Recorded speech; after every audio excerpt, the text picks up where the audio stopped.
All right, guys. We are live. It's Tuesday, the 5th of March. And I've got a great show for you. We're going to open up with some Grateful Dead. Me and my uncle. We went riding down.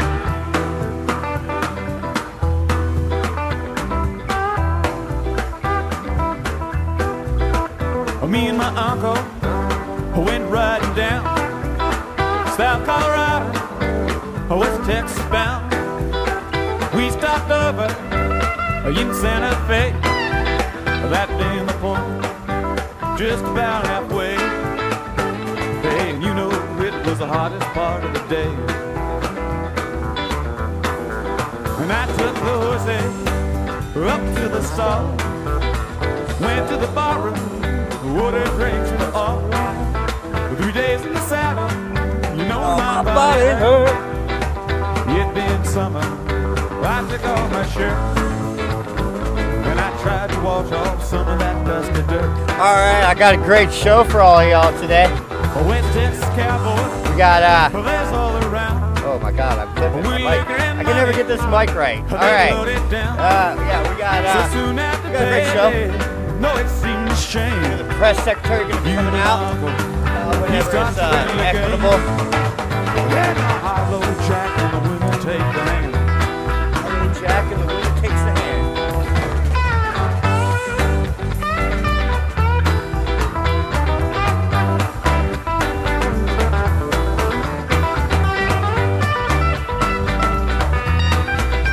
I agree, Holy. I agree. Yeah, he didn't come out and call everybody a bunch of fucking ugly fat people. You know, that's always a win. But I like that about Donald Trump, right? Those are the things I like the most about him. It's his unabashedness. Accusing me cheating. Well, no, it couldn't be. I know my uncle, he's as honest as me.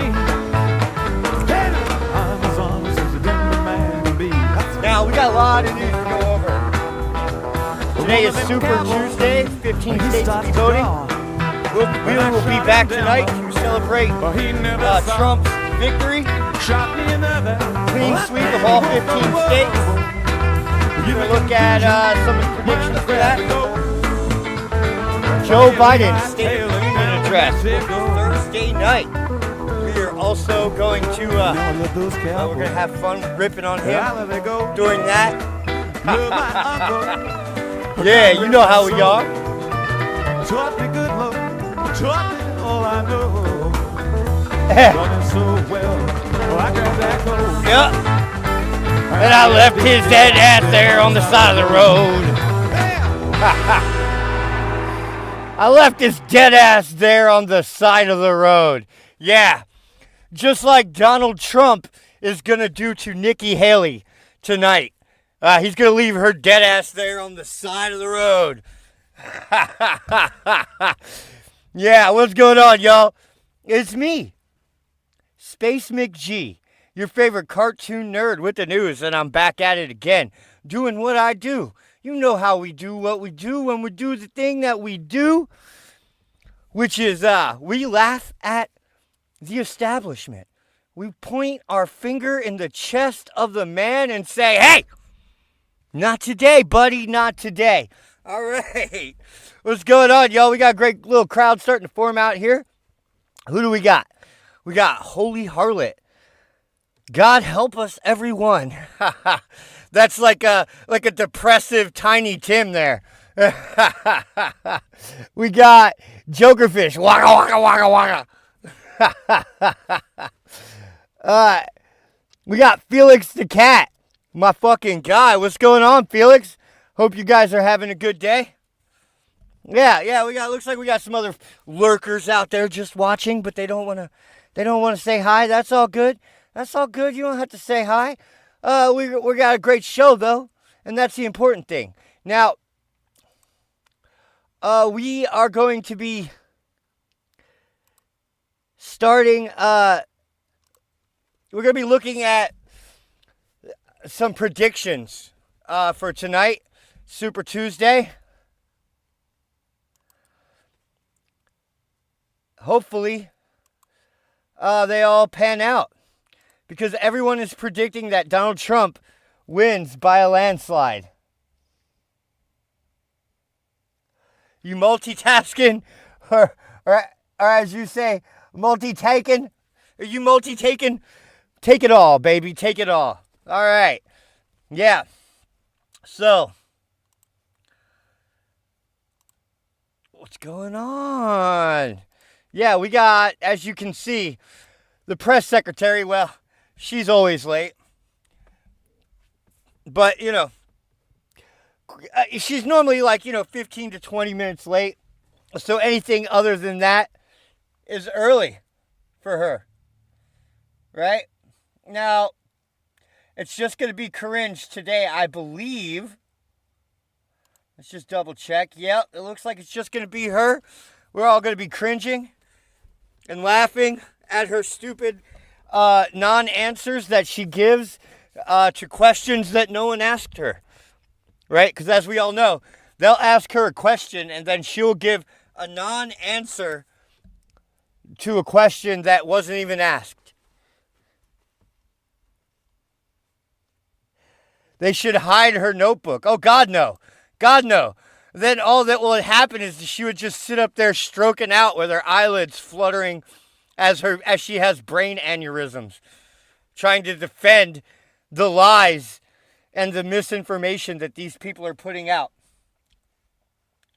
Now, as I said, today is Super Tuesday, and we're going to go ahead and have a look at some predictions for Super Tuesday. We've got a lot of fucking news, guys, so we're just going to blow through this real quick. Okay, so there are 16 states that will hold one or both Republican and Democratic nominating contests for president. They are Alabama, Arkansas, California, Colorado, Maine, Massachusetts, Minnesota, North Carolina, Oklahoma, Tennessee, Texas, Utah, Vermont, and Virginia. Alaska will only host Republicans, right? Now, Alabama, Trump, 76% support Trump, while only 16% back Haley. California, 75% of Republican primary voters plan to vote for Trump, while 17% plan to vote for Haley. What's going on? God damn it. Hold on. Okay, everything looks good. I don't know why YouTube's lying to me, but that's what they do. Hey, what's up, Uzi? What's up, buddy? Are you feeling nervous over there in Finland? Yeah, I heard, well, as I predicted when all this started, Putin plans on invading Finland. That's what I hear. I'm sure you Finns will do what you guys have always done, and that's kick the Russians' ass out, right? Now, Maine. A large majority of likely GOP voters, 77%, support Trump, while only 19% back Haley. Massachusetts. 55% are for Trump and 38% for Haley. Interestingly, only 70% of Democratic voters support Biden, where 6% back Phillips and 18% are undecided. North Carolina, the majority of likely GOP voters, 69% support Trump, compared to 24% for Haley. Hell yeah, Uzi. Fuck yeah, bro. Fuck yeah. Yeah, I knew. You guys are already, you guys, Finland has been invaded by Russia. I don't know how many times, but I know it's many. Right? Didn't you guys also beat the Nazis too? I'm pretty sure they did. They're like one of the only countries that Hitler tried to invade and couldn't. Now, Trump is supported by 75% of voters in Virginia, of GOP voters, right?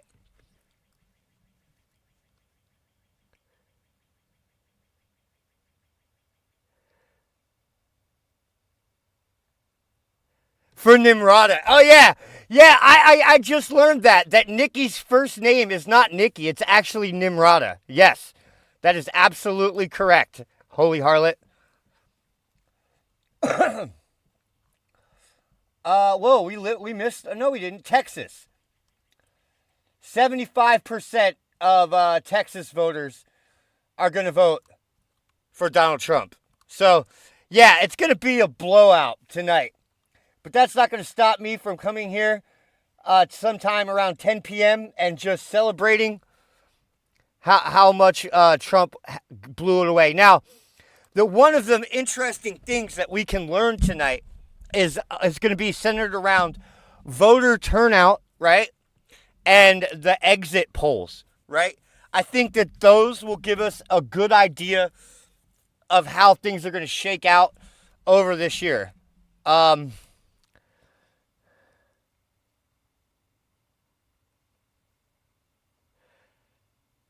Nimrata, better than Nikki? Yeah, it sounds cool. I agree. It's too much like Nimrod, right? I don't know. That's just the Jew in me, like, fuck Nimrod. All right. I'm sure he was a great emperor or whatever, but, fuck him. All right. Now,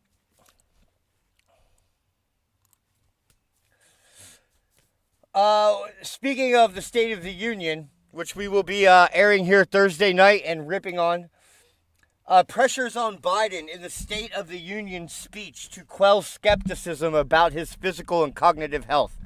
Yeah, well, good luck with that, right? Most people are aware and hip to the fact that Biden is he's a disheveled pile of dementia. Really. The man is a blubbering, stuttering,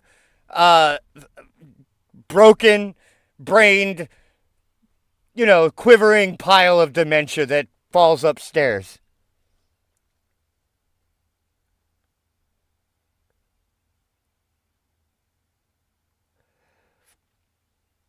Oh, you guys were allied with the Nazis.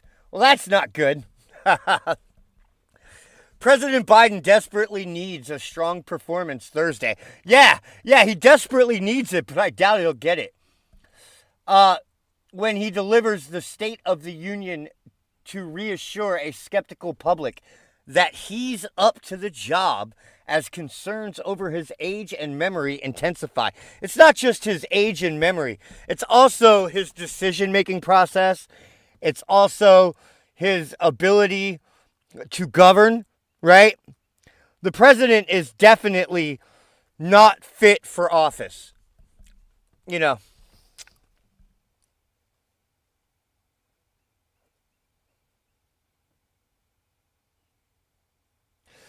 I'm not 100%, but I think Finland, USA, and Greece are the only NATO countries that are fulfilling their defense budget requirements. Yeah, I'm not 100% on that either.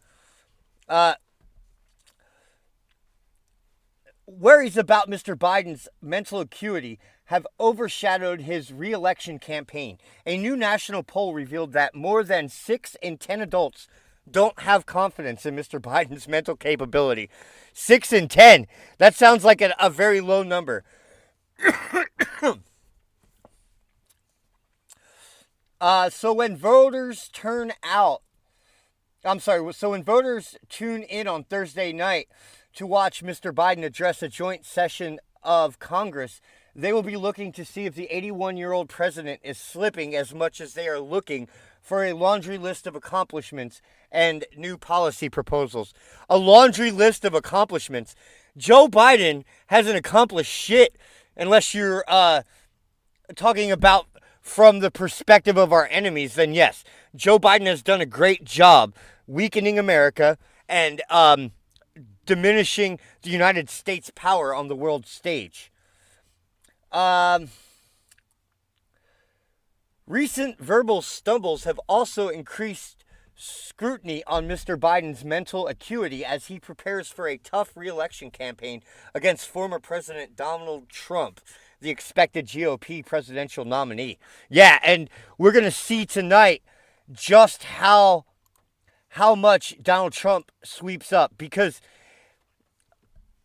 if there is a large turnout in the GOP primary, especially in swing states, right, we will see that voter enthusiasm will pivot the president into the White House, right? Because, well, I have a poll to go over. We're going to look at it here in just a second, but it looks like hey, what's up, Aaron? It looks like the voters are more enthusiastic for Donald Trump. In fact, there's a lot of interesting data in this poll that we're about to look at here in a second. Now, guys, do not shoot Joe Biden. Do not shoot Joe Biden. That would be the worst thing you could do, because Donald Trump's easily going to trounce this fucking pile of bones, right? And, well, here's the thing.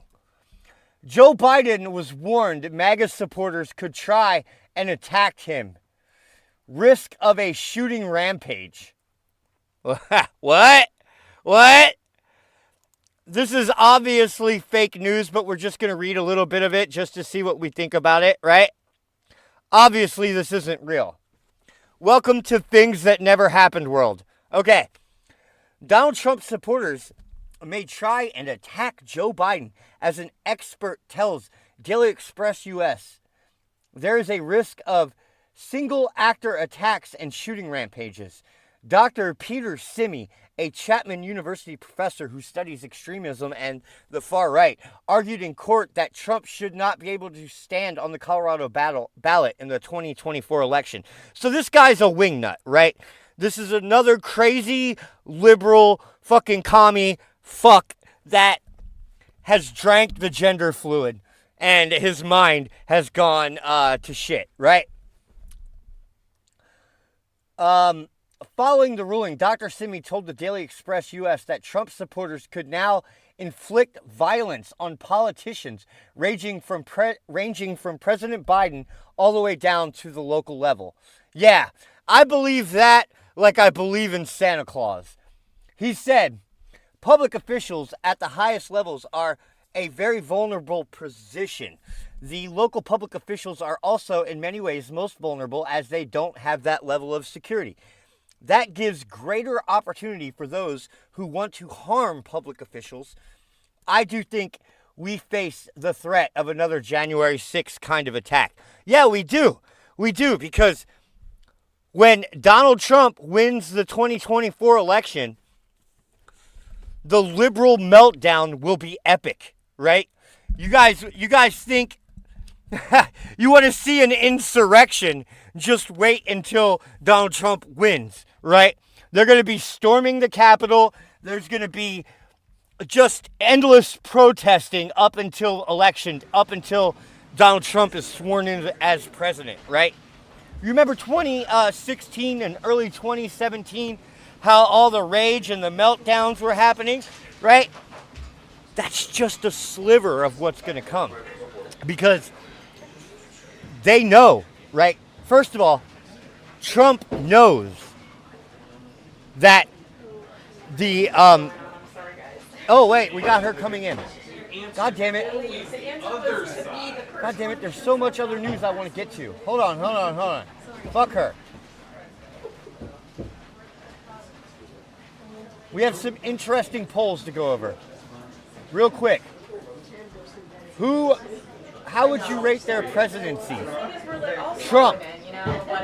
46% said excellent or good, where only 33% say Biden is good. how was the economy under Trump? 65% said it was good. 38% say it's currently good. Their policies will make prices go up. Biden policies, 55%. Go down, Biden policies, 17%. Right?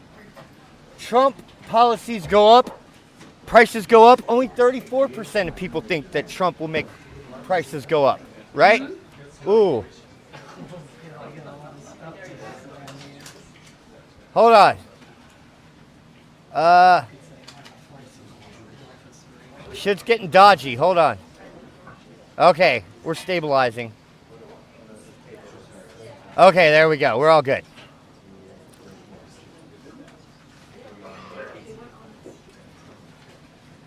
Trump has a 19% chance of winning. It's up from 0. I don't know. I would say it's almost, I mean, the way the polls have been shaking out, it's almost a foregone conclusion. Biden versus Trump fights for people like you. Trump 48%, Biden 42%. Good afternoon, everybody. Oh, here she is. We'll come back to this. So I want to begin by sharing some news on how President Biden is fighting for working families and lowering costs by taking on corporate ripoffs. Yeah, I can sum it up in one sentence. Not at all, right? Biden is a tool of the corporate fascist system, right? Where, I mean, he literally was the senator from Delaware, the state where banks and corporations incorporate in order to avoid paying taxes, right? Right? Like, Joe Biden wrote the bankruptcy legislation that made it harder for people to file for bankruptcy and made it impossible for people to wipe out their student debts through bankruptcy. Ahead of his State of the Union address, the president is convening his Competition Council this afternoon to announce new actions to crack down on hidden junk fees and promote competition. President Biden is establishing a new strike force co-chaired by the Justice Department and federal... Oh, God damn it. It just started raining. Yeah, we may have to stop because of the rain. If it gets really loud, can you guys hear the rain? If it gets too loud, I might have to stop. Hey, what's up, Michael? Hey, what's up, Joe Biden? Oh, God. Yeah, can you guys hear the rain? The deep state is trying to turn the USA into a third world country. I agree. I agree. Not only that, but, I mean, Europe is slowly turning into a third world shithole, right? All right, we're going to try to do this.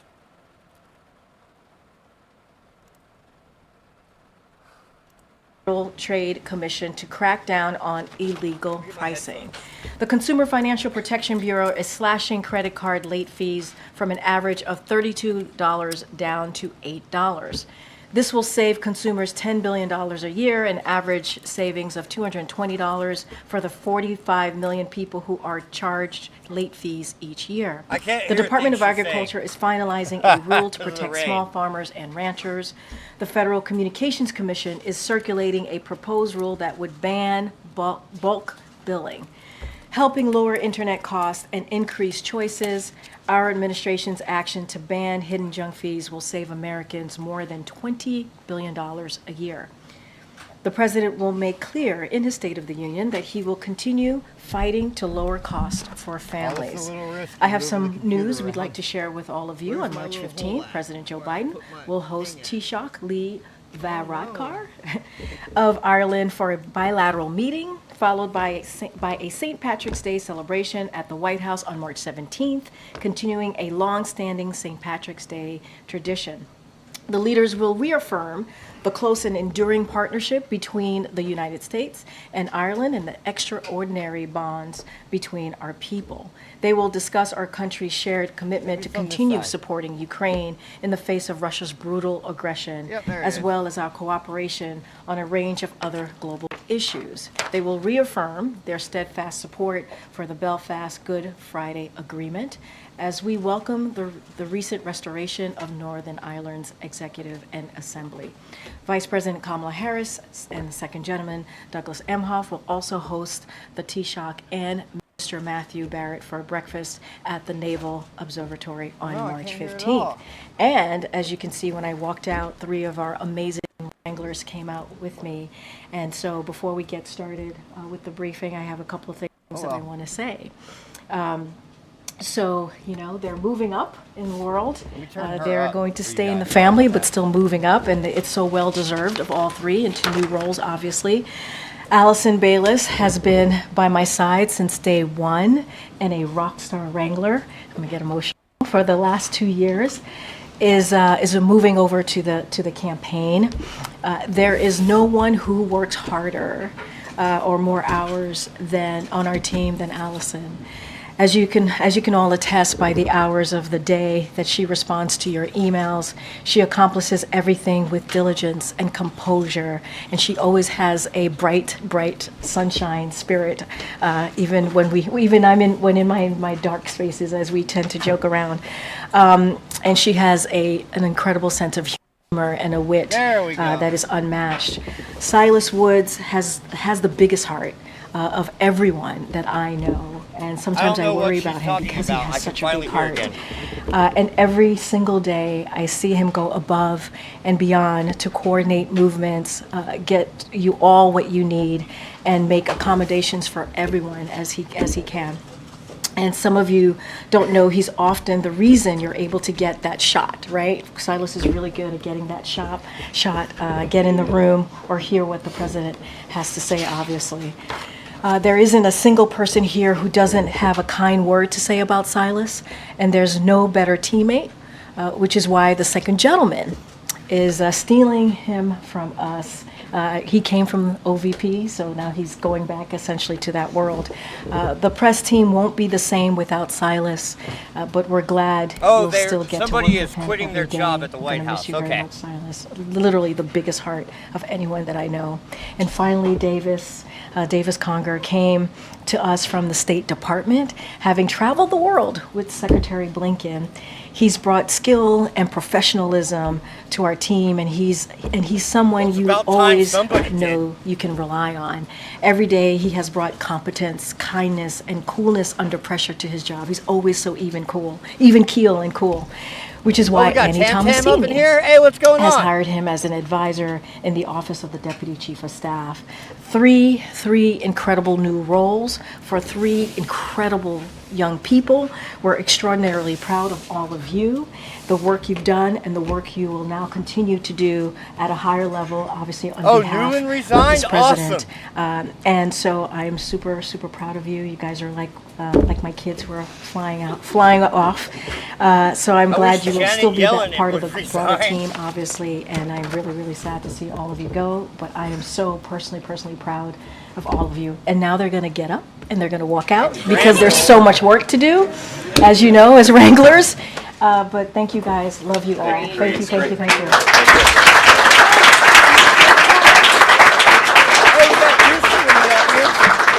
All right. With that, Admiral John Kirby is here to give an update on the Middle East. Oh, God. The floor is yours. Boo! Good afternoon, everybody. Boo! So we got this morning, thank you all. Rear Admiral, the poop deck licker, John Kirby. Oh, we got Can Do Andrew up in this bitch. What's going on, Andrew? The Department of Defense conducted another airdrop of humanitarian assistance into Gaza. 3 U.S. C-130s dropped 60 bundles with a total of more than 36,000 meals ready to eat. We were joined in this endeavor by 36,000 meals for 2 million people. What a great job, Kirby. You guys did it. You did it. Give him a round of applause, guys. several Jordanian aircraft as well. As President Biden has said, this will be a part of a sustained effort with our international partners to scale up the amount of life-saving aid that we're getting into Gaza. And as I said last week, we're exploring other channels to get aid into Gaza, including a maritime route. To that end, we're looking at both military and commercial options to move assistance by sea. There's still an awful lot of work that's being done on this to flesh it out. Of course, we're also going to continue to urge Israel to facilitate more trucks and more routes, opening up more crossings so that more aid can get into people in need and increase that flow. Why don't they just let all those people leave through Egypt? Oh, that's right. Because the Arabs don't want any Palestinians either. What a shock.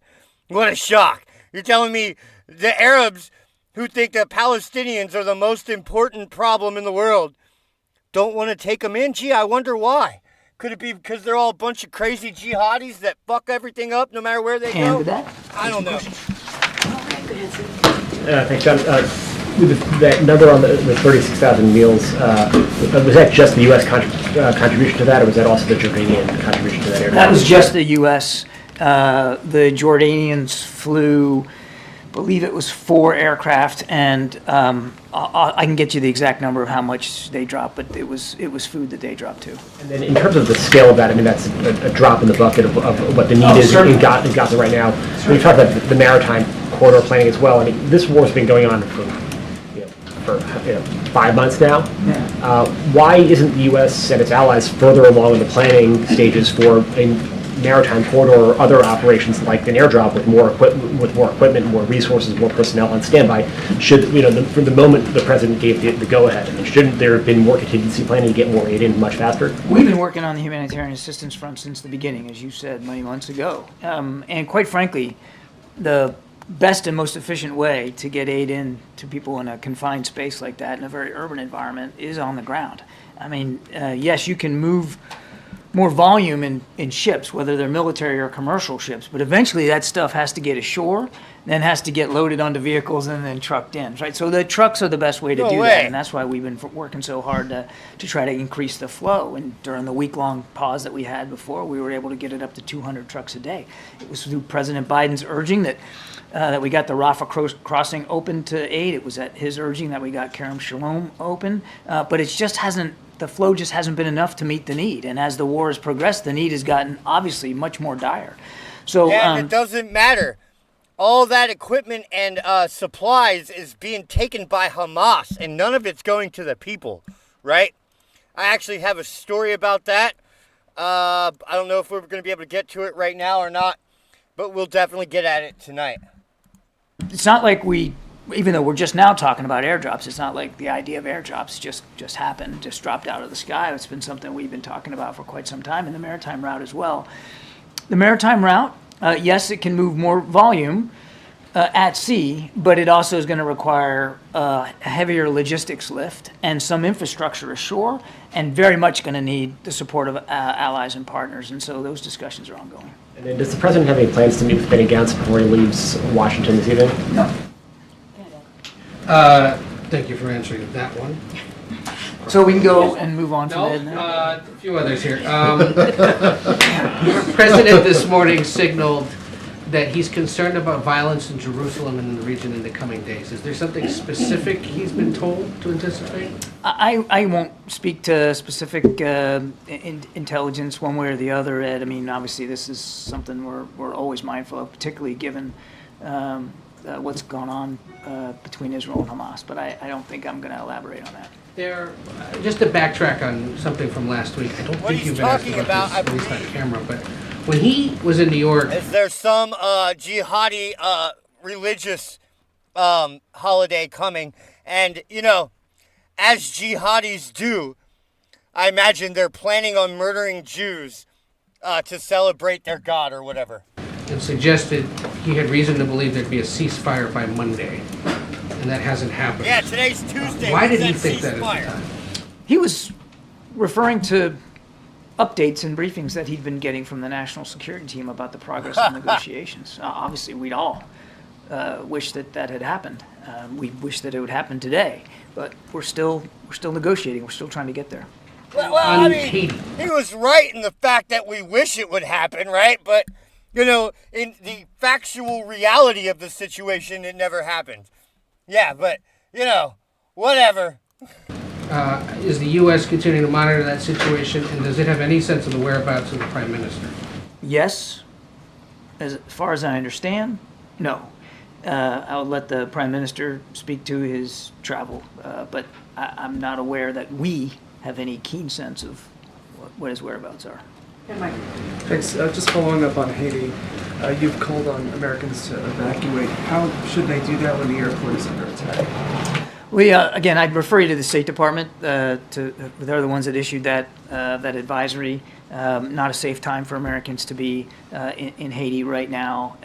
There are other ways to leave. Again, let the State Department do that. They're in touch with or are making themselves available to Americans who are there and want to get that information. You said yesterday that you're working to expedite this multinational force led by Kenya to deploy to Haiti as soon as possible. They've said that they're ready to deploy within 72 hours. The holdup is funding, in part U.S. funding that was pledged by the... Oh, well, you know. Oh, yeah, we're willing to do whatever you guys pay for. Isn't that always the way? Isn't that always the way? As long as the USA is paying for it, I guess we'll do it. Administration that's being held up, as we understand it, by Republicans in Congress. How urgent are those conversations, and how are you going to expedite it if you've got this key holdup? Yeah, I'm not sure that simplistic explanation is exactly accurate. That is the only thing holding this up. But let's put that aside. You're right. We're going to need some. Both we're going to of need them some want to support. And eradicate we are working everyone actively. else, at each other and everyone else. Well, I don't know if the Jews want to kill everybody, but the Muslims definitely do. With members of Congress. I mean, I think They want worldwide global intifada, which is a religious revolution to install a Muslim caliphate around the world. That's their goal. We can all recognize that this is in our interest as well as the region's interest, and certainly the interest of the Haitian people to get a Hamas more was given a stable, blank calm, piece of secure paper and environment was there. told Just to write one last down follow-up. all the hostages If that's that a are still simplistic alive. Yeah, no explanation, shit. then what- And that piece of paper is still blank, I'm sure. What is the holdup? Again, Kenya's already agreed to do this. That's a big first step. And we're working with Kenya. We're working with other partners to see if we can get this multinational security mission up and running as soon as possible. I just don't have any more updates for you than that. Thanks, Admiral. Thanks, Karine. You had said yesterday that part of the reason why it's so hard to get aid into Gaza is, in some cases, because of the Israeli war cabinet. Is that acceptable? There's nothing acceptable about the I don't know dire what's going on in situation on the ground in Gaza in terms of the I have lack no of idea food, what's lack going of on in water, Haiti. lack of medicine, in some cases a lack of fuel. That shouldn't be acceptable to anybody. So short answer to your question is no, it's not acceptable, and that's why we continue to work with our Israeli counterparts. As I said in my opening statement, and you've heard the President say as well, and the Vice President, that it's time for Israel to open up more crossings and allow more aid in. And on the Vice President, there were reports that the National Security Council had asked her to, quote, tone down her speech on Sunday. What can you say about that? I would point you to what the Vice President's spokesperson already said about that story and calling it inaccurate. Does the administration still believe it's more effective to withhold public criticism of Netanyahu? Apparently there is like a gang-led civil war going on inside of Haiti right now. Haiti's gangs launch airport siege to stop Prime Minister from returning from Kenya. Haiti's neighbors prepare for drastic escalation in violence after a jailbreak. Haiti jailbreak. What we know about armed violence that saw thousands of prisoners freed by gangs. Wow. Gangs plunge Haiti into anarchy. People ask, where in the world is their prime minister? So that's what's going on in Haiti. It looks like a gang, I don't know what to call it. A militia-led, I don't really know, but those are the headlines about this. in order to have more sway in private? And is that private sway I waning? don't think I'm going to accept the premise of that question. I mean, we have Hey, been what's up, nothing Freddie but, Sodium?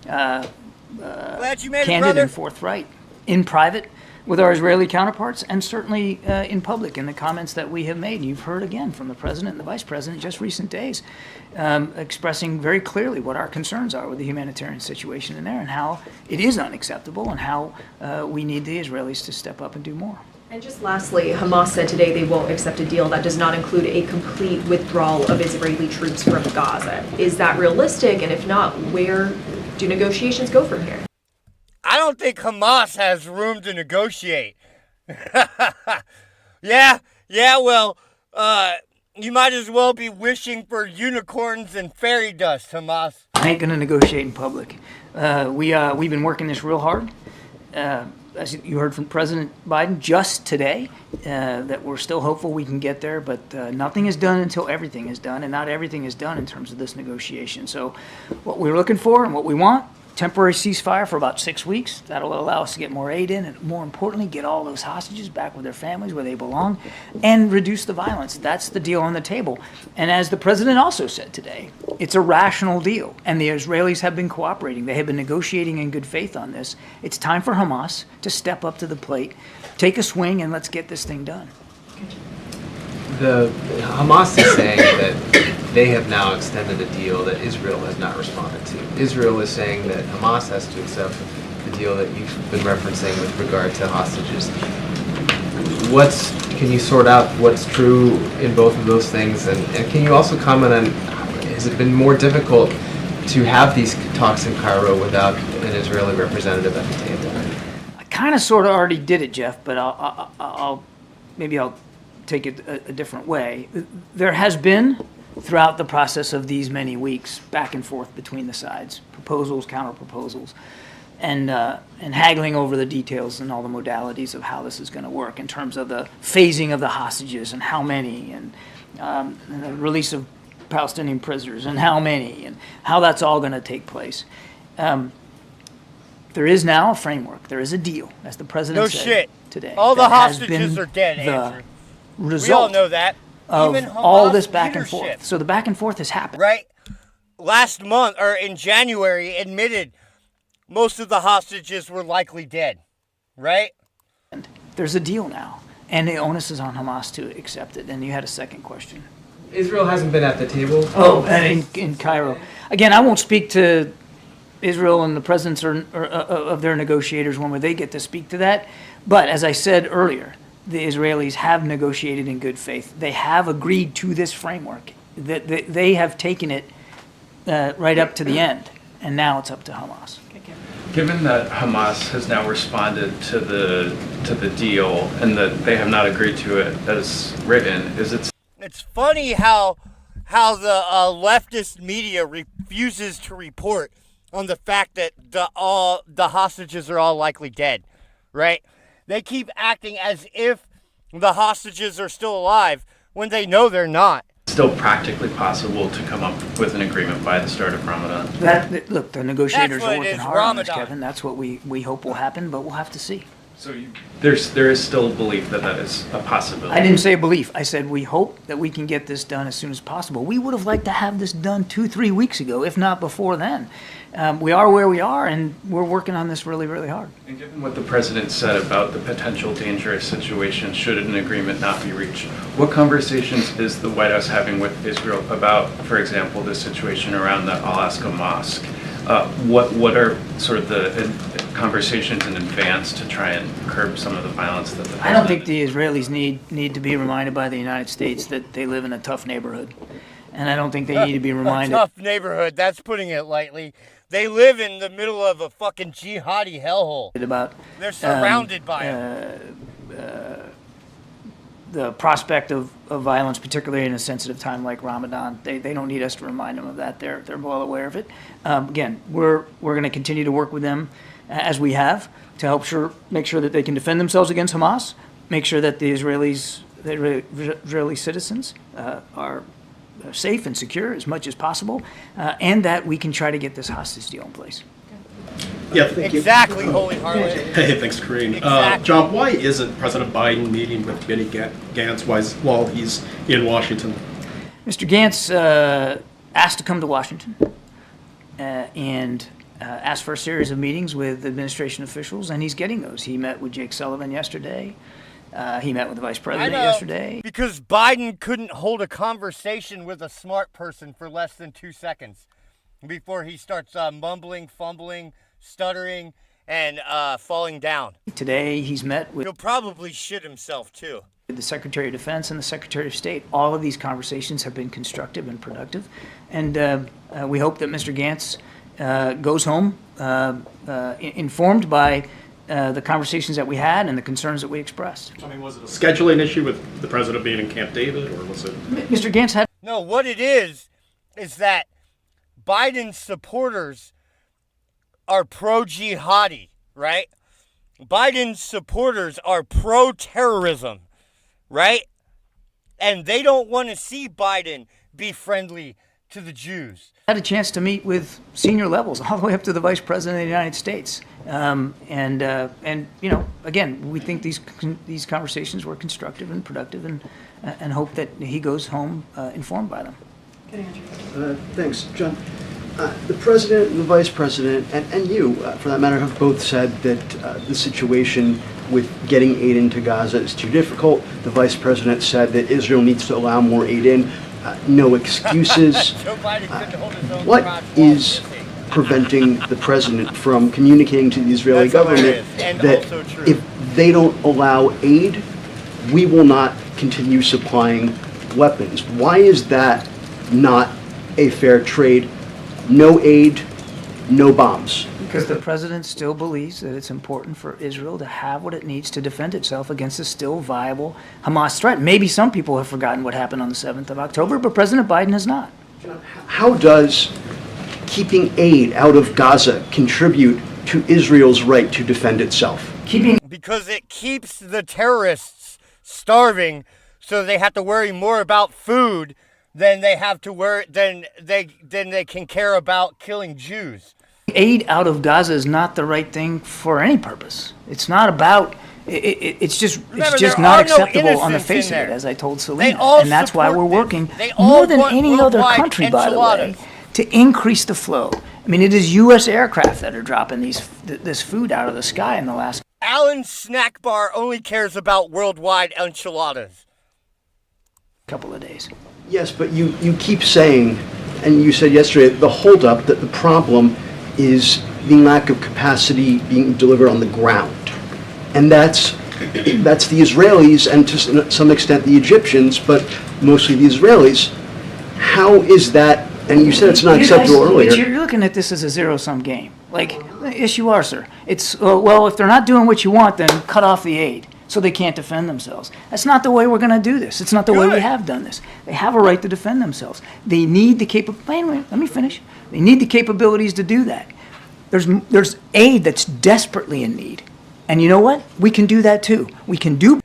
I have to give it up for Joe Biden by not bowing to the pressure that's coming from the radical left and still supporting the Jews in their fight to eliminate terrorism. Both are important, and both are going to be pursued by this administration. I know you don't approve of necessarily the policy choices that we've made, but I have no opinion on the policies. I'm just asking questions. But and I'm answering them.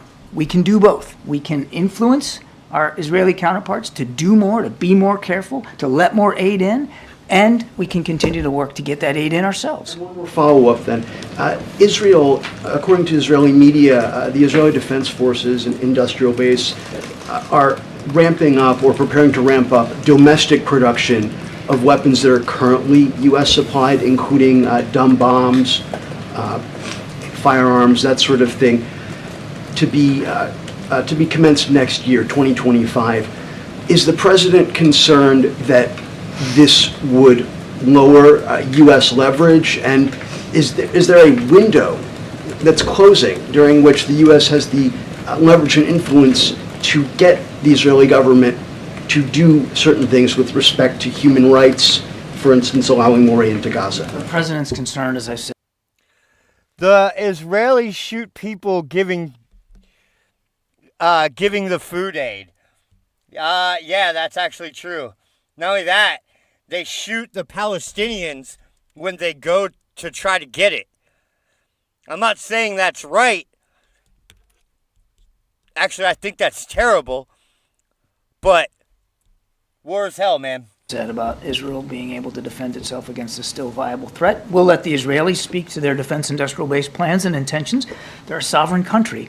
They get to make those decisions, and we respect that. They're also a key ally and a partner, and we respect that alliance and that partnership as well. The other thing that's keeping the president up at night is the humanitarian assistance and the humanitarian situation on the ground in Gaza, and that's why he has Everyone can see the writing on the wall in Ukraine. Has ordered these airdrops. That's why we continue to urge very, very stridently the Israelis to open up more crossings on the ground to supplement the aid that's already getting in and to try to improve what's not getting in. And that's why, as I said in my opening statement, the president also has the team looking at maritime options. Thank you so much. I want to ask you about some remarks the French President Emmanuel Macron made today. So he urged Ukraine's allies not to be cowards. And he also added that not to be what? Cowards. Sorry, my accent. And he added that he fully stood behind those controversial remarks he made last week about sending troops to Ukraine. So what do you make of this rhetoric? Do you think the time has come for stronger language on Ukraine, or is this not helpful? Well, here's your questions about I'm not going to parse President Macron's words. I mean, he certainly has every right and ability to speak for himself and his views. All I can do is speak for President Biden, Commander-in-Chief, and the President has been clear. We have been extraordinarily strong in leading international efforts to support Ukraine for the last 2 years. We need Congress to help right now pass that supplemental so we can continue that strong leadership and support a coalition of more than 50 nations. Killing more innocent Ukrainians. Ukraine. He's also been very clear since the very beginning of this war. There's not going to be U.S. troops on the ground fighting inside Ukraine. And you know what? There President already Zelensky are isn't asking for that. Guys. He's just asking for the tools and capabilities. That's bullshit. There are U.S. troops on the ground in Ukraine, hundreds of them. Maybe not in a military capacity. Maybe they're not fighting, but they're there. Never asked for foreign troops to fight for his country. Capacity. He and his troops want to do that, but they need the tools, and that's what we need to help with. We're bumping up against the president's Sorry. Thank you, Karine. I have questions on the Indonesian election, but just to finish up on Gaza, is the Gantz meeting with the VP and also with Jake a signal that the administration is looking forward to a future Israeli government without Netanyahu? No.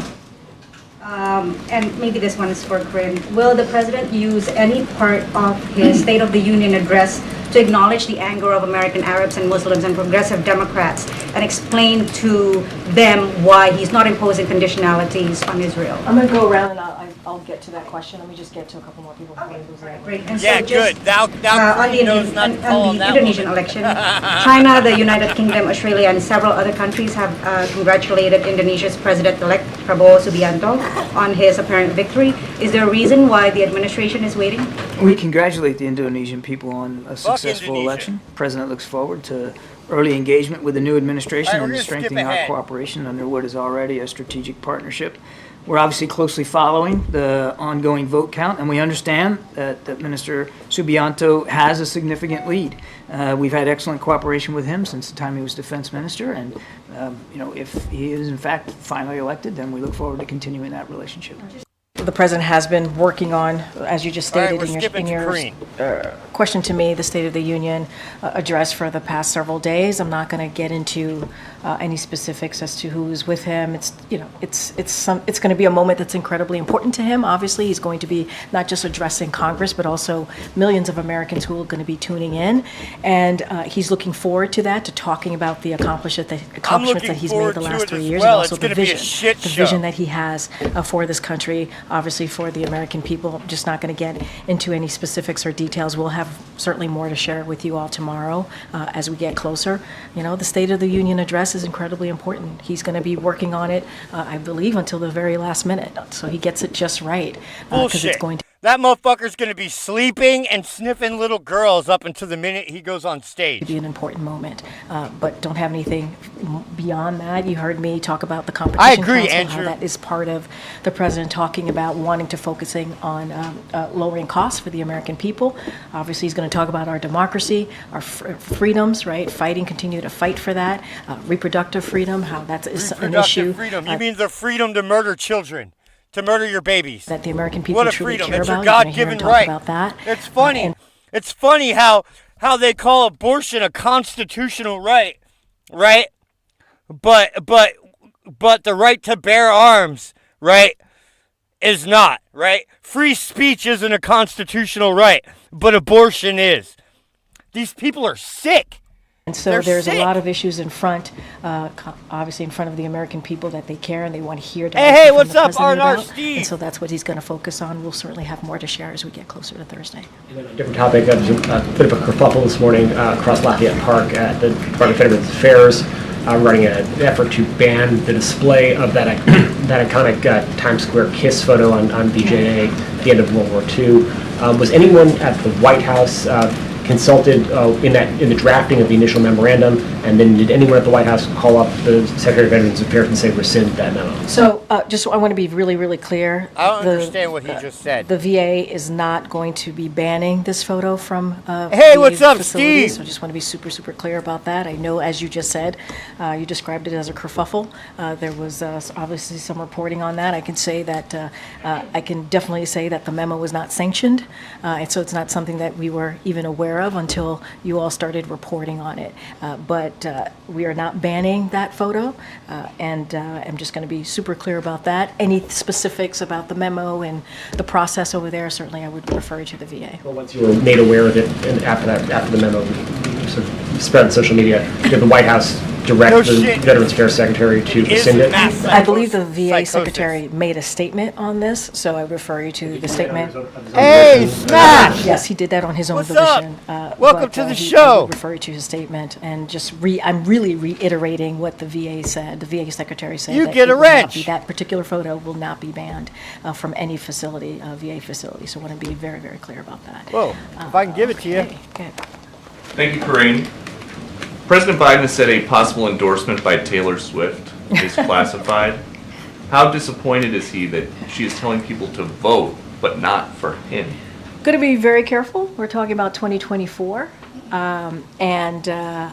So I can't comment on what Taylor Swift is saying or not saying. I have no idea. I've not seen those statements. And I'll just leave it there. Okay. Be mindful. Different topic. How's President Biden going to fix the border if he can go years without talking to the head of Border Patrol?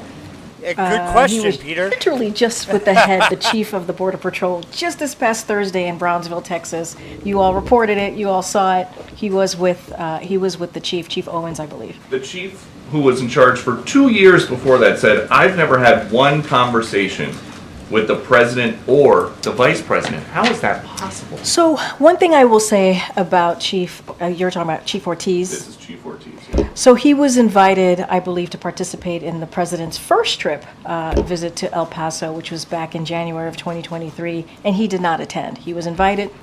He did not attend. What I can say is that you saw the president with the present chief, which I think is important because we are dealing with challenges at the border, because the president has make that a priority, worked with the Senate in a bipartisan way to come up with a way to move forward on the border on immigration. Republicans rejected it because of what the former president, Donald Trump, told them to do, told them to reject that proposal. So the president is going to continue to be steadfast, focus on an issue that majority of the American people care about, which is the border. Let's not forget, if that policy had went into law, it would have been the toughest and the fairest bipartisan border security agreement in decades. And last one, will President Biden publicly address Laken Riley's murder? No, he allegedly never at the will, hands because it of shows an the illegal problem immigrant with the who was border. released by law enforcement multiple times on Thursday night. I know he's got a statement, but what about at this Hey, I Brianne. do want. This is What's up? such You a get a tragic story and Welcome. obviously situation. This No, it is someone's life hogwash. that was These lost, people are so full I of do want shit. to always acknowledge and extend our deepest condolences to her family and to her friends and the people who loved her. And so want to always be sure to say that, and because it's so tragic. Look, I don't have anything to share about the president's speech as it relates to that particular question that you have. Yeah, he's not going to talk about but it. We all know that. We want to always be sure that we lift up the It's- families yeah, who have lost their loved ones in that way. It's all Trump's fault. And I would reiterate, you just asked me about the Border Patrol chief. The Orange president man was just here bad. with the current chief, Owens. The president went to the border, obviously Bronzeville, Texas, to lift up the importance of doing something at the border. And I would be remiss if I did not continue to say that. Yeah, New Zealand, you guys had a terrible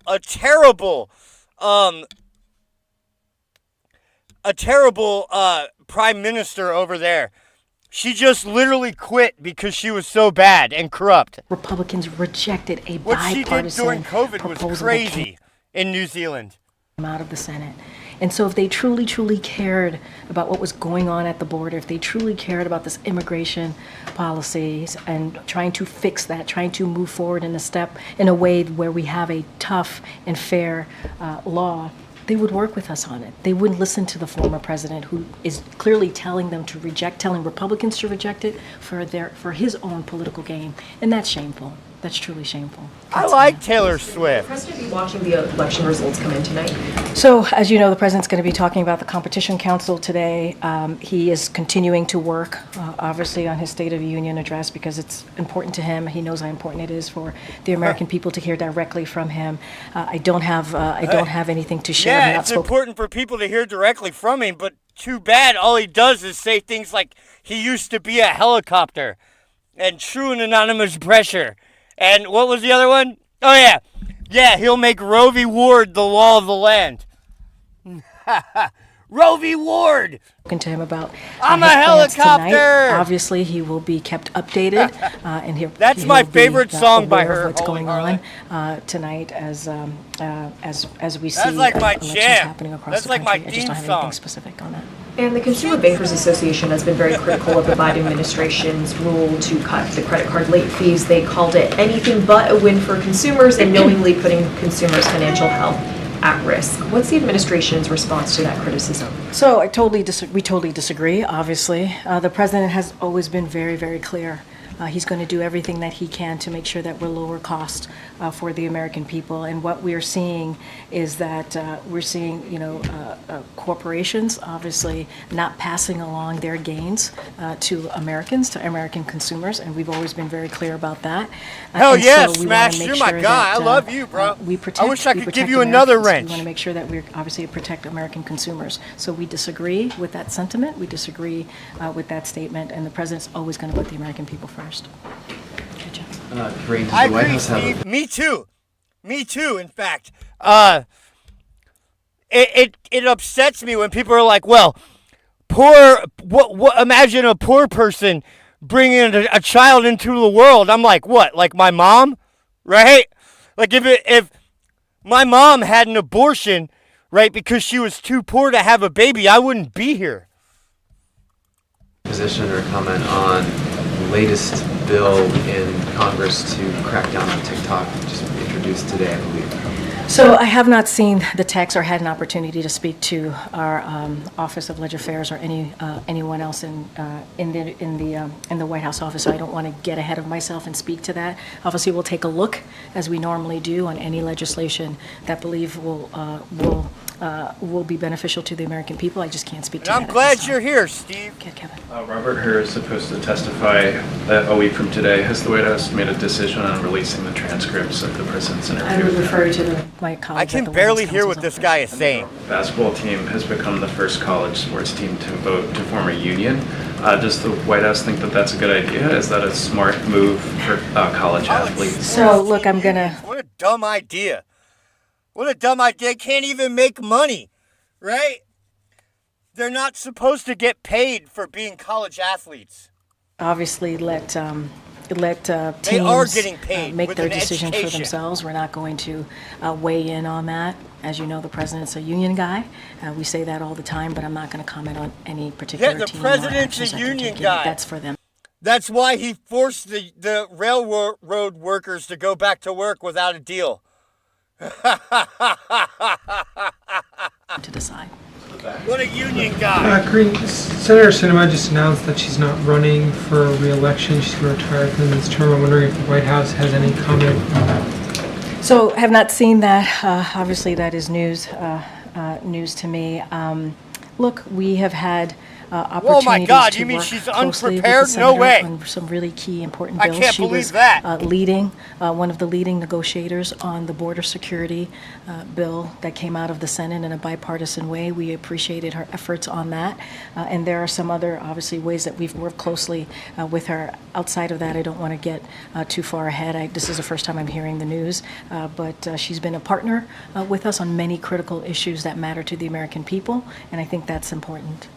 Is there anything you can tell us about the president's travel after the State of the Union this weekend and next week? I think the bless you. I believe the campaign has made some announcements on some travel that the president will be doing after the State of the Union, so I would refer you to them. It is common that after a State of the Union, the president goes around the country to speak directly to the American people. I think he has You're an gonna see the appointment on president do the Friday. same, but I would refer you He's to going the to do campaign a and specific public stops that event he on has coming up. Friday. But the Biden administration is terrified of doing public events, guys, because the far left radicals in their party come out and demand that we let the jihadis run wild, right? That we should give weapons to the jihadis, right? That we should end Israel's right to defend itself, right? So that their side can murder the Jews. I just wanted to ask about the Meta breakdown. It's sad, hundreds of really. thousands of users. These Do you have people any should more not- information on that and whether it's connected to a cyber attack? So, obviously, we all. I'm all for free speech, right? And they have a right to express their opinion, right?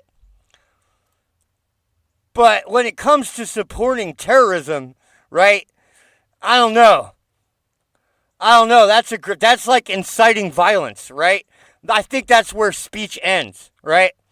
Like, you're not allowed to incite violence, right? And when you support jihadis, you are supporting violence. Are aware of what happened for the last You are couple demanding of hours, the incident, jihad. and so don't have anything at this time. We are not aware of any specific malicious cyber activity, so I can say that, or any specific nexus as it relates to today's election. But we would have to refer you to the individual social platforms, obviously, for any more information on that. Quick Yeah, separate the only one on the people minibus hacking the spending election agreement. are the CIA, guys. The FBI and the CIA, they're the only ones that you have to worry about hacking our elections. Right now, it would divert about $45 million in fees from the Justice Department's antitrust division. So I'm just wondering, given the administration's take on antitrust, is this a concern that that money would be going away? So look, as it relates more broadly, well, I'll say this. The president obviously strongly supports funding for antitrust enforcement, which is critical to promoting competition and lowering costs for consumers. As long as those trusts, as long as those monopoly corporations aren't providing money for his re-election campaign, This is a bit more complicated, so I just want to break this down a little bit. The antitrust gonna funding go after proposed in the Google or funding bill Microsoft is or fucking, a 4% increase Facebook, I over the promise last you year that. and a 26% increase since 2021. Because of the Fiscal Responsibility Act, every agency is subject to budget caps, so preventing us from fully But surprisingly, funding they're going hard programs the way against we Elon want to. Musk. These Who would've thought it? full-year bills represent a compromise. Obviously, this is what has come together with these 6 different bills. So no one got everything they wanted, obviously. That's what a compromise is. But they fund the government, prevent a damaging shutdown, and protect our progress. And that's what happens when you come forward with a compromise, a bipartisan compromise. Okay. Is the President aware or have any concern about the number of Super Tuesday states that have campaigns? Facebook did go to, okay, yeah. That was just like a few hours ago, right? Because I couldn't log into my Facebook and I thought I got hacked, but then it all worked again. So I thought nothing of it. But everyone had that problem? Facebook did go down, huh?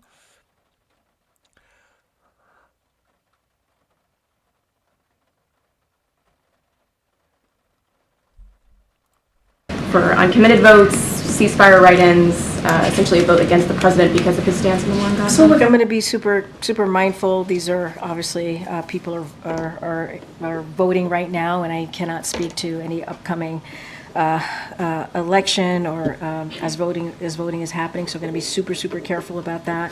But what I will say is what I said last time when I was asked about Michigan specifically. Discord too? The president thinks it's important for people, for Americans to voice their opinions, to have their voices heard.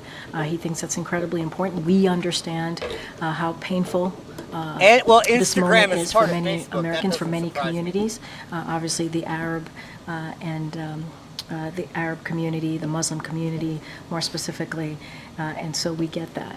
But I just want to be super careful and not speak to upcoming election, upcoming voting that's happening right now. To be more specific, I know you had a similar question. Also, the message that the president will be saying during the State of the Union, and then I think you mentioned to my colleague that he will be taking this message around the country after the address. Is Michigan one of those destinations? So, not going to get into the states. I know that the campaign announced a couple of states already that he's going to be going to right after Thursday.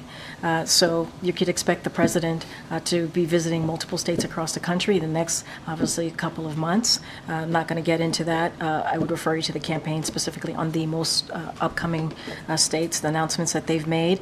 And I just kind of laid out, what the president has been very clear about, the understanding of how people should have the right to voice their opinion, to voice their concern, to voice their pain. As many as 500,000 Facebook users reported issues logging in or accessing the site as of mid-morning Eastern time on Tuesday. Yeah, that's about when it happened to me too. Some users found they had been logged out. That's what happened to me. I thought I was hacked because I couldn't log back in. But then it fixed itself, so I wasn't too concerned. I just thought, I was having an internet problem. Okay, well, that makes sense.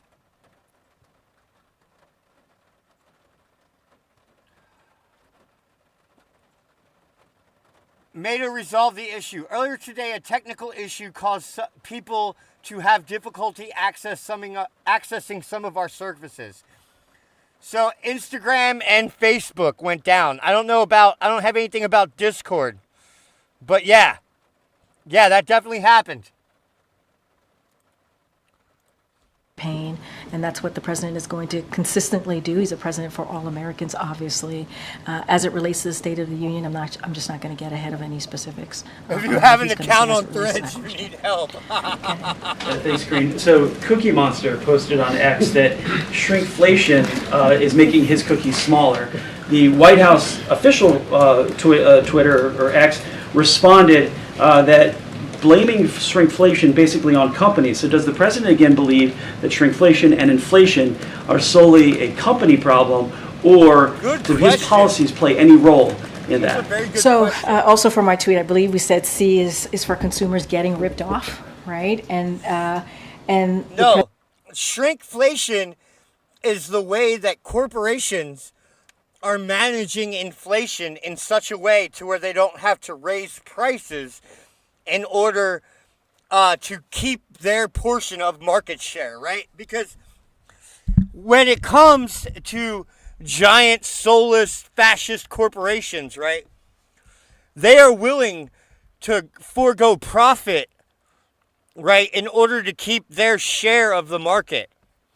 So by reducing the amount of goods you get for a price, instead of raising a price on a fixed amount of goods, they're able to keep their share of the marketplace. Does that make sense, guys?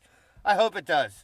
The president has called on companies to stop taking advantage of Americans. He's been very clear about that. I'm gonna check that He's out. repeatedly called on Smash. large Let me see. corporations, more specifically, to pass along their savings onto their customers. We've said that. We've been very consistent about that, and that includes ripoffs such as shrinkflation. We see that. And where the size of a product, for those who don't know, gets smaller even as the price stays the same or increases. That's what we've been seeing. Is this, a song? And so it's giving families Yep, it less We'll listen bang to for their it, buck. after- And the after president has this. said, and I'll quote him, the president said, Americans are tired of being played for suckers. And so the president's going to have the American people's back. That's what he's going to continue to do. He's going to talk about this, not just shrinkflation, but other ways that he sees corporations are ripping off Americans. You're going to hear from him shortly about what he's doing next to deal with junk Oh fees. my God, this is hard to watch. She's just as mumbling and stumbling and stuttering as Joe Biden. No wonder they put her in charge, right? Right? That makes Joe Biden doesn't look so bad compared to this fucking clown. And I think that's really important. That's what Americans want to see. They want to see their president fighting on their behalf. And out of that competition council, the president is announcing that strike force. Why did it take the Cookie Monster to speak up or an election year for this strike force to go? Why not do it a couple of years ago when inflation was 9%? Yeah, because inflation didn't exist back then. They weren't even admitting that inflation was a problem back then. Inflation is only a problem now that they face re-election, right? Now that they can't hide it anymore, right? Right? So back when it was 9%, it was transitory. Remember, it was going to go back down, and all the prices were going to go back down, right? Right? Well, now everybody realizes that was a bunch of bullshit. I And so here we disagree are. with the premise of your question there. It did not take the Cookie Monster. If anything, I it feels agree, like the Cookie Steve. Monster is responding to us and what we've been saying about Biden's the one ripping shrinkflation. Americans off. I can't believe I'm Indeed. having a conversation about the Cookie Monster at the podium. But that's a good one. I'm glad you're awake. I'm glad you woke up for me.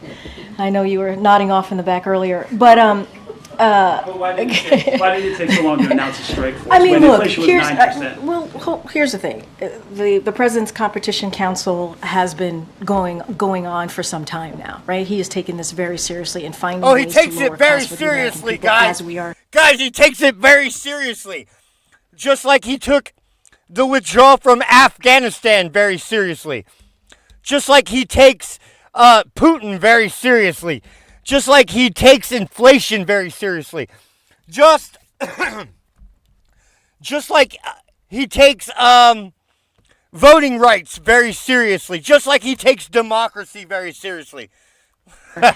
Obviously dealing with inflation, right? Obviously dealing with that because of what we are coming out of with the pandemic. So the president has taken actions. He's going to continue to do that.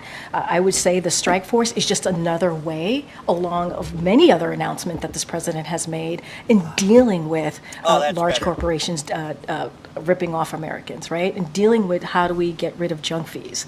And so that's what you're going to hear from the president. So to say that, now all of a sudden he cares about this is not true. It is a false premise. It's a false question because the president has been dealing with this for some time Yeah, no now. shit. Yeah, it's not true, as in he doesn't give a fuck about it. That's the real answer. And now he's making a new announcement on the strike force, and I think it's important. And so you'll hear more from him momentarily. One more, if I may. The president, I noticed, had note cards at the border when he was doing his briefing there. He also had note cards last Friday with the Italian Prime Minister. Why does the president rely so heavily on note cards? Because his brain is made out of mashed potatoes. Upset because the president has note cards? You're asking me a question about the president having note cards? I'm asking why The does he rely president who so has heavily? had probably one of the most successful first 3 years of an administration than any modern. Guys, he's been more successful than any president in history. What are we at? Like fucking 150% inflation? Right? Right? Like fucking gas prices are up 50%. Fucking there's like 50 fucking wars going on. What a great job. Joe Biden, guys. Most successful president in history.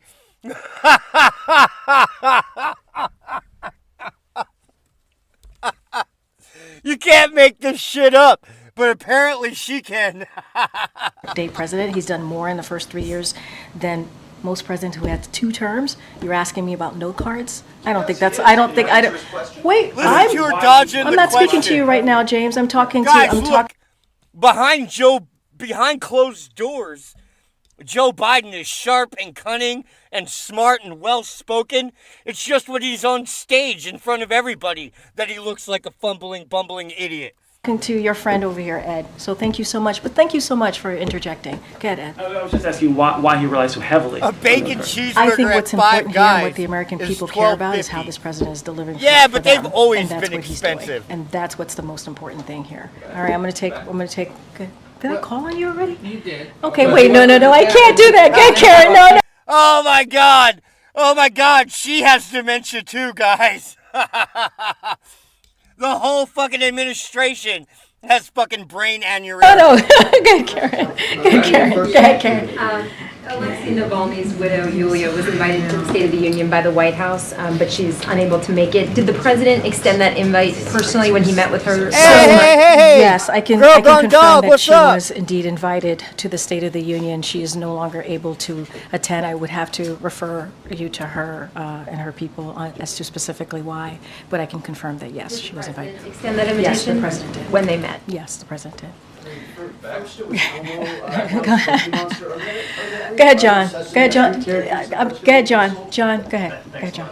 The president recently said that he'd be open to meeting with the House Speaker in regards to that Ukraine funding bill. Is there anything to report? Is the president reaching out to the House Speaker in terms of a one-on-one conversation? Well, they just met, the Big Four just met last week. They talked about the importance of, obviously, the National Security Supplemental, which includes the Ukraine The funding. American people They talked about need toilet paper for all this shit. We need shovels. We need wading boots. We need those overalls that are made out of rubber, right? obviously avoiding a shutdown, which we are glad to see that Congress is doing that. And as you know, they had a pull aside, they had a brief meeting afterwards. Not going to get into what was discussed. It was a private meeting, but the president has spent some time with the speaker over, just last week. Literally, they were together just last week. I don't have anything else to share. All right, guys, we're going to wrap it up. Go ahead. Thanks, Karine. Is the White House concerned about another... Oh, I'm so sorry. No, I'm more so teasing. I'm giving it a hard time. Go ahead. Is the White House concerned about another bank failure after New York Community Bank shows signs of trouble? So, look, obviously, I want to be super careful, right? This is something that is monitored by regulators, and this is something that they take very seriously and are always monitoring. I don't want to get ahead of that, and we're always going to keep an eye on that, or they will, more specifically regulators. I just don't have anything else to share beyond that. All right. In the vein of that question about Yes, Speaker, yes, one sir. of mine was, he did last week extend a bipartisan olive branch to the former president to work with him on border security. Beyond saying that rhetorically, has there been any other attempt to reach him to talk about possibly working together? Or have you heard from the Trump camp about it? As it relates to the Trump camp or campaign, that's something that I would refer you to the campaign on. Look, the president has been very clear, and I think you've seen it in his action. The fact the president has never been clear about anything, and it's impossible for us to understand. We worked with Republicans to try and get to a border security proposal. We did that because we believe it needed to be dealt with in a bipartisan way. And I would add that when we are able to work in a bipartisan way, on behalf of the American people, we get things done, right? They get things done, guys. For China. See that with the Chips and Science Act. We saw that with the gun violence legislation, right? Anti-gun violence legislation. You saw that with the infrastructure. Remember, abortion is a fundamental right, but guns need to be taken away from you. Right? Abortion is a constitutional right, but somehow guns and free speech aren't. Structure legislation. Remember last time around during the last 4 years of the, Hey, I'll of the see you, last Biden. administration, it was a punchline. Infrastructure, week was a Beyond saying punchline. last week, there's been no active attempt to get the former I president. don't have, I am saying to you, I don't have anything to read out, but I do want to say, when we work in a bipartisan way, we are able to get things done for the American people. We just are, and we see that. We see that with historic pieces of legislation that will change the lives of Americans for generations, which are incredibly important. Issues that majority of Americans care about, and I think that's Yeah, no important. shit, I don't have OC. anything to read out on that. Yeah, guys, the border bill is like less than 10 billion for the border, right? It's 60 billion for Ukraine, right? Right? The Ukraine border bill. The outreach, I would certainly refer you to the campaign on anything specific as it relates to the Donald Trump campaign. All right, guys, I'll see you tomorrow. Thanks, everybody. See you tomorrow, Karine. Thanks for wasting our time and not answering any questions, you dumb fucking bitch. God, these people, man, I tell you, they're delusional. They live in a fantasy world, right? Where up is down and black is white and fucking failure is success, right? Right? Where COVID recovery is Joe Biden creating 13 million jobs, right? Right? They make shit up. They live in a goddamn fantasy world. And it's hilarious. It's hilarious. It's great. It's great content, I'll tell you that. You can kill a fetus, but you can't kill a felon. Indeed. Indeed.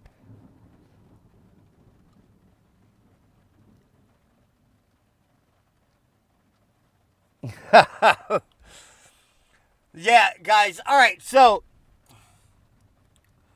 let's get back to it. All right.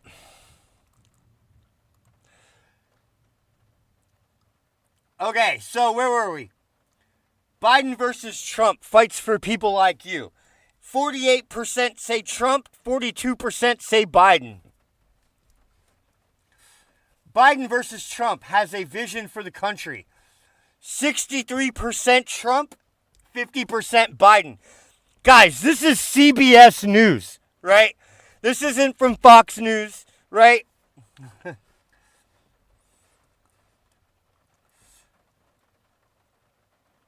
Okay, after the 2020 election, Trump planned to stay in office by illegal means, 44%. 35% stay in office by legal means. 21% did not plan to stay in office. Now, if you think Trump tried to stay in office by illegal means, you're 87% likely to vote for Biden. If you think Trump tried to stay legally or he planned to leave, you're 83% Trump. Now, you see that? Right? Now, democracy and rule of law will be safe only if Biden wins, 34%. 33% only if Trump wins. 13% if either wins. And here's the kicker. 20% say democracy won't be safe either way. Yeah, that means more people believe we're fucked than believe that we're fine, right? 13% believe there's no problem with democracy, and 20% believe that we're gonna lose it no matter what, right? I would put myself in that 20%, right? Now,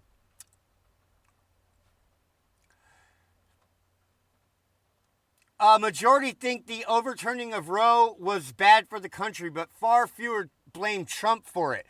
Big majorities do think in vitro fertilization should be legal. Well, yeah, it should be legal. I don't understand why it wouldn't be. Trump and Roe versus Wade overturn. Do you give him credit? Blame neither. 19% give him credit. 33% blame him for overturning Roe. And 48% said it was neither one. He had nothing to do with it. which is probably true. 48%. Yeah, it was the Supreme Court. And honestly, Roe versus Wade should have never been a law, right? Like abortion should be a state's right unless there's a constitutional amendment, right? That's how our government works.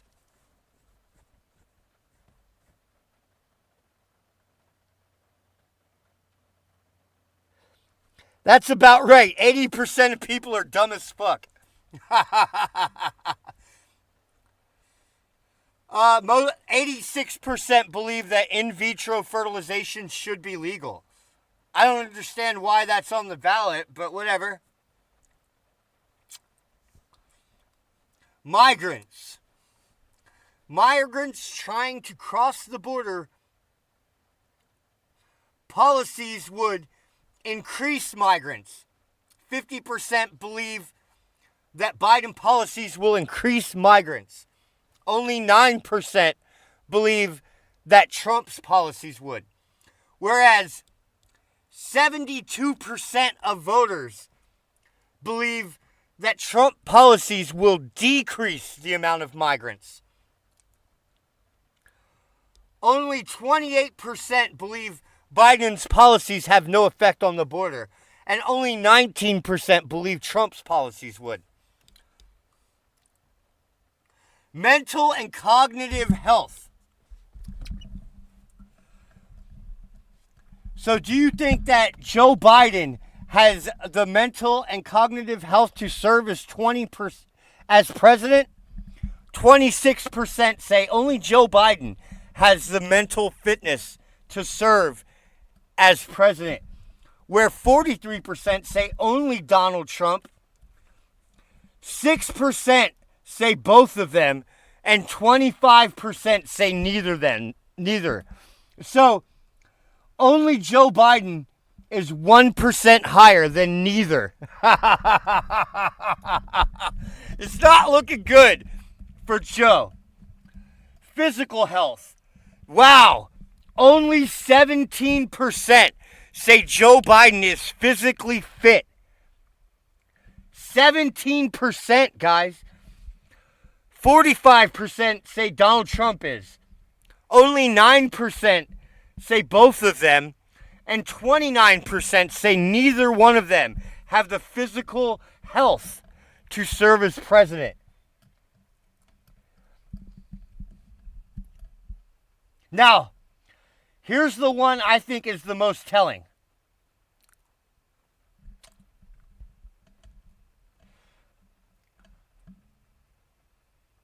Okay. How do you feel about... No, this isn't it. There's another one.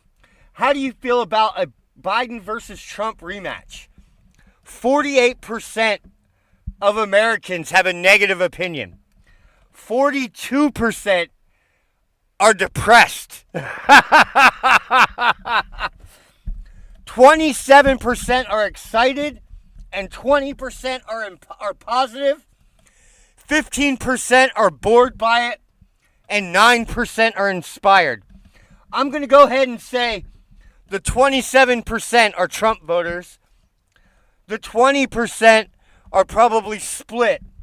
The 9% are definitely Trump voters, right?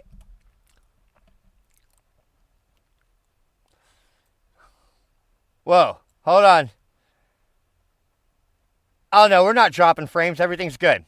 I don't know why YouTube tells me my connection sucks when I have all green bars and no drop frames. Okay, now.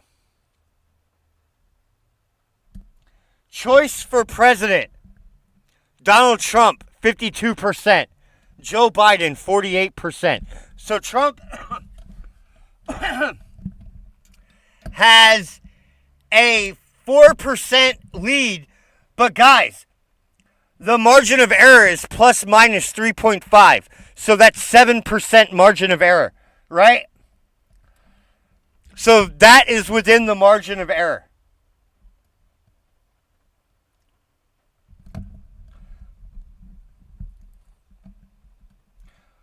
Biden voters versus Trump voters. 2024 election is about. So for Biden voters, only 35% of them have hope for what might happen. Whereas 55% of Trump supporters are hopeful for the future, right? This is telling, right? Because it shows that Trump voters are more enthusiastic about coming out to vote than Biden voters are, right? They're more optimistic about the future, right? And I think that that's a good thing. I think that that is going to be the deciding factor, right? Now we have more questions here.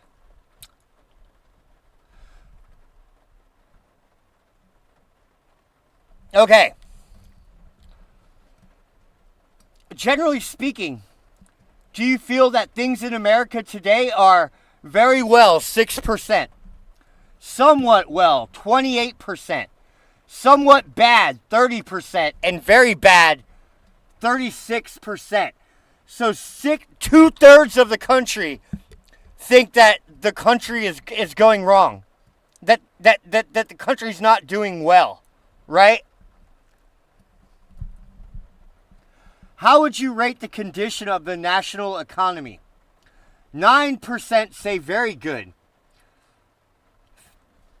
30% say fairly good. 27% say fairly bad. But 30% say very bad. So again, 57%, almost 2/3 of the country, say the economy is very bad, right? How much are you thinking about the 2024 election? 41% say a lot. 35% say some. 17% say not much, and 7% say not at all. So 76% of the country has the election on their mind.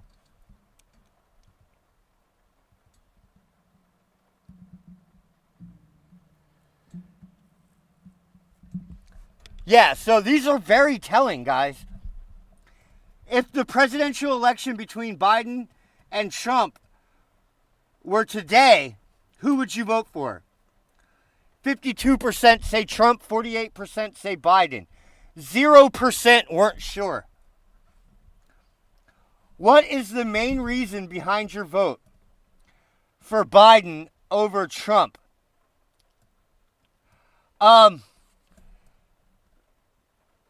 47% say to oppose Donald Trump, right? Why do you vote for Donald Trump? 51% mainly because I like him, right?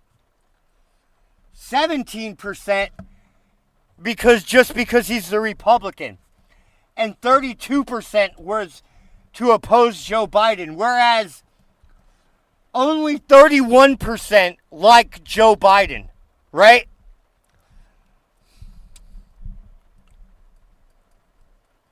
Overall, what is your view about the possibility of a rematch between Joe Biden? We already looked at this. Only 20% are positive about it.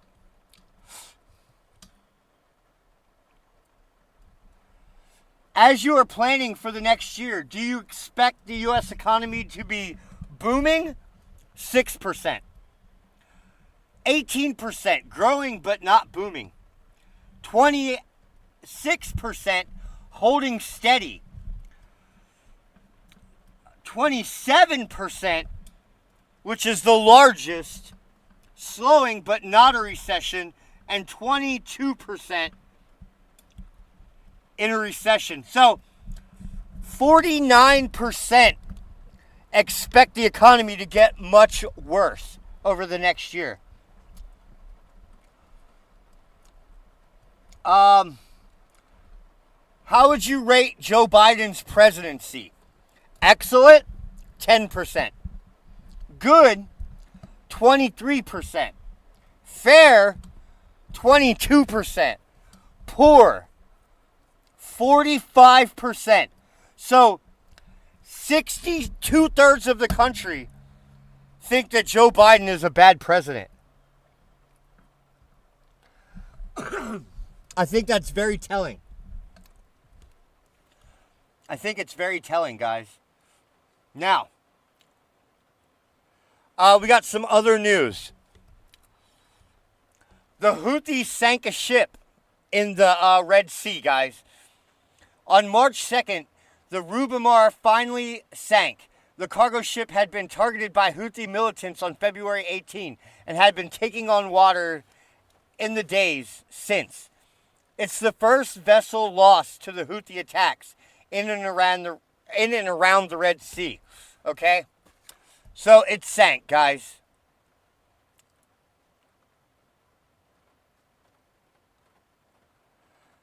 Now they're saying that the worst damage has been done. But I don't agree, because 3 Red Sea data cables were cut as Houthis launch more attacks in the vital waterway. So, just yesterday, 3 cables under the Red Sea that provided global internet and telecommunications have been cut as the waterway remains a target of Yemen's Houthi rebels, officials said Monday. Meanwhile, a Houthi missile attack set a ship ablaze in the Gulf of Aden, but caused no injuries. What cut the lines remains unclear. Yeah, I guess if you're a moron. There has been concern about the cables being targeted in the Houthi campaign, which the rebels describe as an effort to pressure blah, blah, blah, blah, blah. HDC Global Communications described the CECOM TGN Gulf line as being 2 separate cables when it is actually one at the area of the cut, according to Tim Strange, a subsea cable expert with Telegeography, a Washington-based telecommunications market research company. Tata Communications, part of the Indian conglomerate and behind the CECOM TGN Gulf line, told AP that it initiated immediate and appropriate remedial actions after the line was cut. Despite more than a month and a half of U.S.-led airstrikes, Houthi rebels have remained capable of launching significant attacks.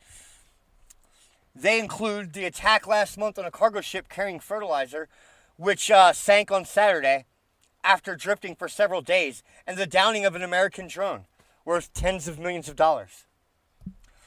The container ship, we already read about that.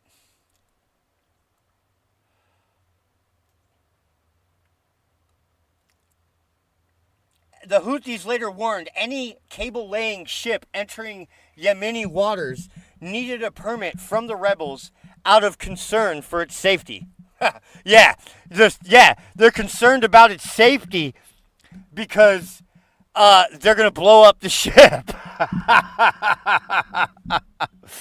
These fucking jihadis, man, and their bullshit. I'll tell you. Now we have a lot more news to go over, but we're going to save it for tonight when I return. So set your clock, set your calendars for tonight. Sometime between 9 and 10, I will be here, and we are going to celebrate Trump's sweep of Super Tuesday. We're going to dive into the numbers and see like how enthusiastic people are showing up for him, or how enthusiastically, I should say, people are showing up for him.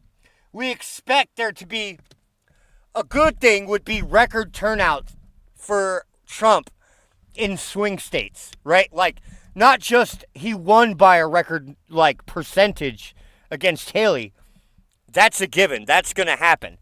But like a record number of people showing up in swing states, right? For Trump would be amazing. Would be amazing. It's exactly what we need to see. That would be awesome, I think. That's what I'm hoping for. If that's the case, we're gonna see it's going to be a landslide victory for Trump. If record numbers of Republicans show up and record low numbers of Democrats show up, that's going to be a bellwether suggesting a fucking landslide for Donald Trump, guys. Great. Great. I hope you do show up, Brianna. That'll be awesome. Or Brianne, I'm sorry. Yes, that will be awesome. Hey, what up? Been a minute. Oh, you just got here at the end, buddy. I'm sorry. Go back and watch though. There was a lot of zingers. Hey, what up, Felix? I'm glad you woke back up. For the end of the show. Better late than never, I guess. Oh, no, you hope you're awake for the show tonight. I hope so, too. It's going to be a great time.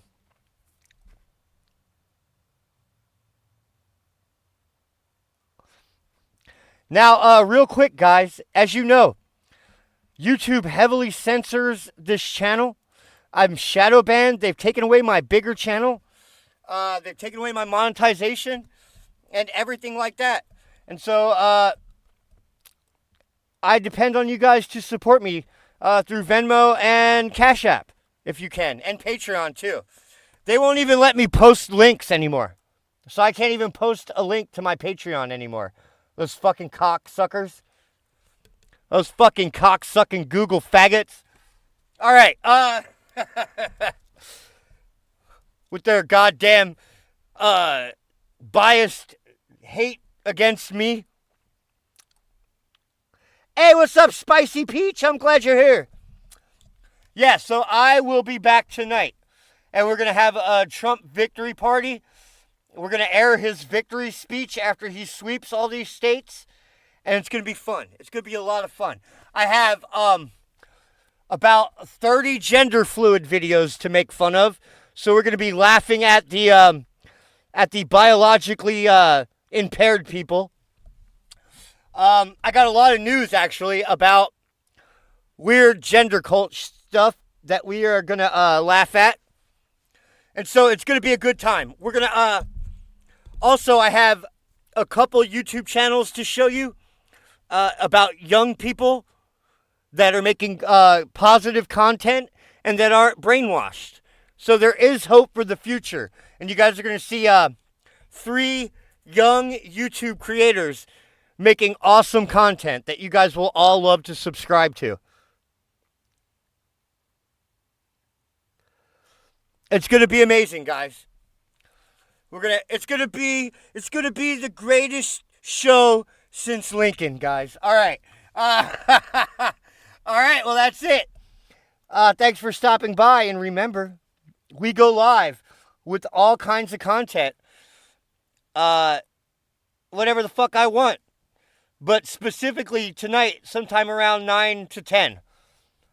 I look forward to seeing you guys there. Remember, support the channel.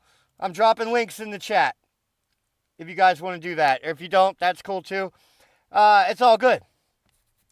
It's all good because nothing can stop me. All right, guys, I'll see you later tonight. Bye. Oh, no, wait.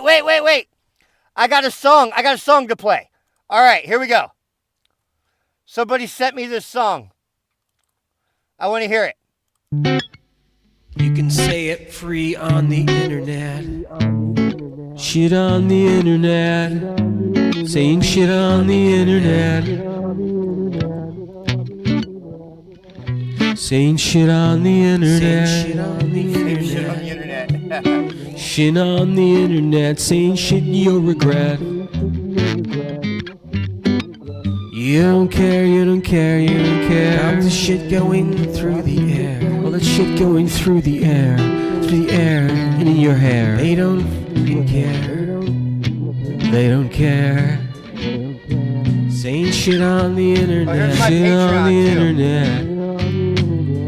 Shit that you'll regret. If you could be Brad, Steve or your Brad, say or your dad. Saying things you'll regret on the internet. Saying shit on the internet. This is awesome. Whoever recommended saying things that you might regret. Things you might regret. Hopefully to be in a position to regret is a great position for a position to be in, and one and I regret. Oh, I regret. I said shit on the internet. I regret shit on the internet. Please forget the shit I said 5 minutes ago on the internet. Things that I might regret. In the face of the window of the world on the internet. Straight on the internet. Saying shit on the internet. All right, guys. Saying shit on the internet. I'll see you tonight. It's your right, it's your privilege.